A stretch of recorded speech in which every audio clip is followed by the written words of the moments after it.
Os primeiros trólebus Buscar foram construídos em 2002 e representaram um grande avanço tecnológico para a indústria do ônibus no Brasil. Representou a importação de uma tecnologia para tornar os ônibus mais acessíveis. A tecnologia da qual estamos falando se refere aos chassis.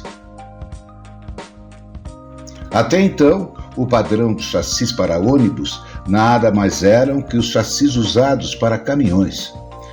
Nesses chassis, as longarinas são retas na área de eixo traseiro, com seu respectivo diferencial.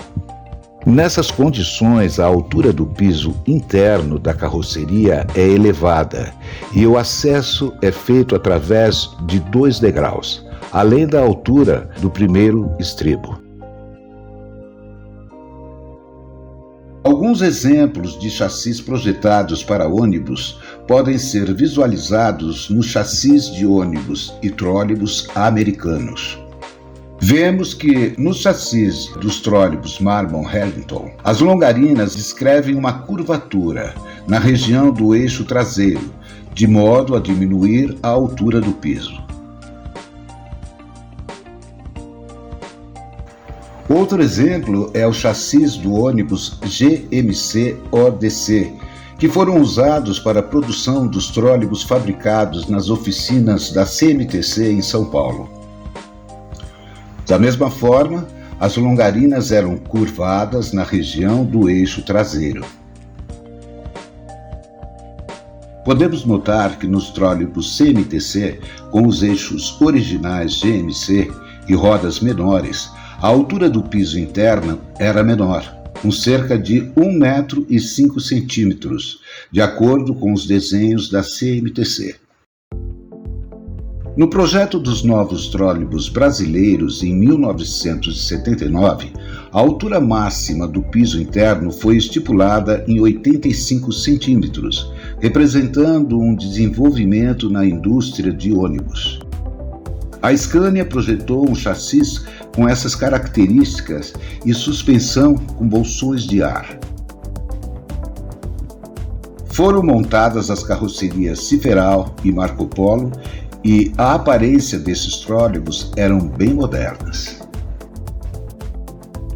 Em 2002, uma novidade avançada surgiu, quando foi produzido o primeiro trólebus com piso baixo total, equipado com chassis HVR.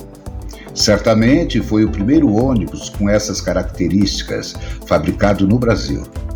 As inovações no projeto do chassis foram significativas. Em primeiro lugar, o compartimento do mecanismo de diferencial foi deslocado para a esquerda e, ao mesmo tempo, o eixo entre as rodas foi rebaixado. Isto possibilitou a instalação do piso rebaixado na região do eixo traseiro, mantendo a altura baixa em toda a extensão da carroceria. Com essa configuração, o motor elétrico precisou ficar alojado em um compartimento que se projetava para dentro da carroceria, no balanço traseiro, e o eixo cardan foi acomodado na elevação do piso lateral, onde foram montados 2 bancos duplos, acessíveis por 1 degrau.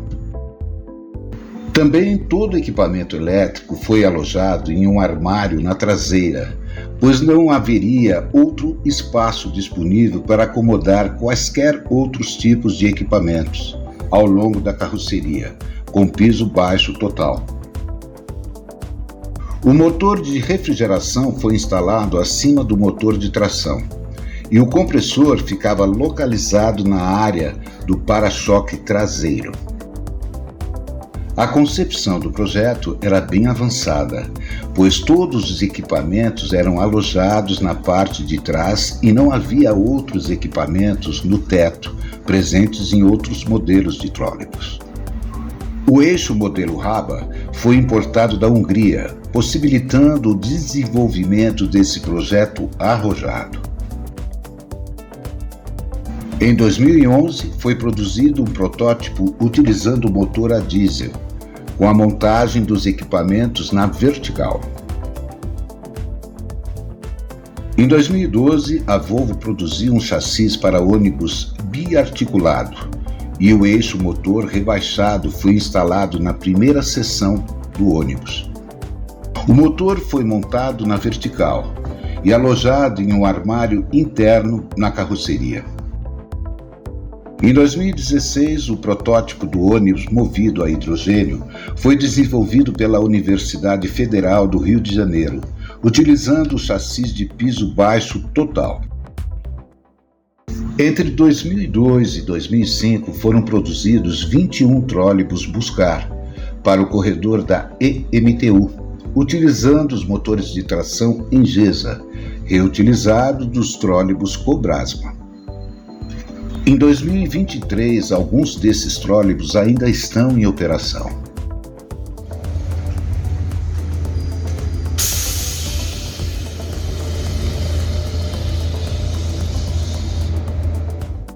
Mas somente 11 trólebus Buscar foram produzidos para a empresa ambiental de São Paulo entre 2008 e 2009.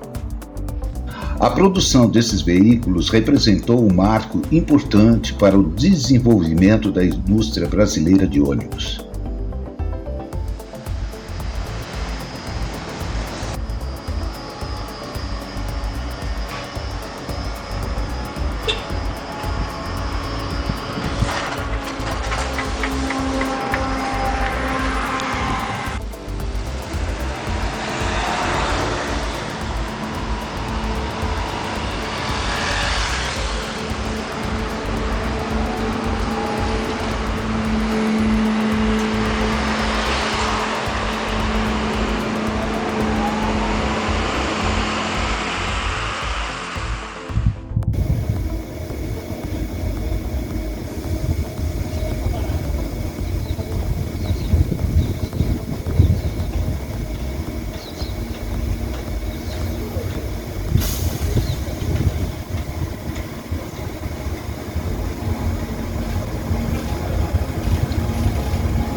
Posteriormente, para atender às novas especificações de ônibus com piso acessível, a indústria de ônibus passou a produzir os chassis padrão piso baixo.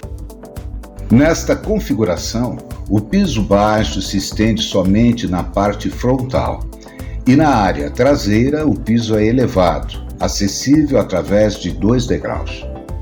Essa foi a solução encontrada para o uso de eixo traseiro convencional sem rebaixo.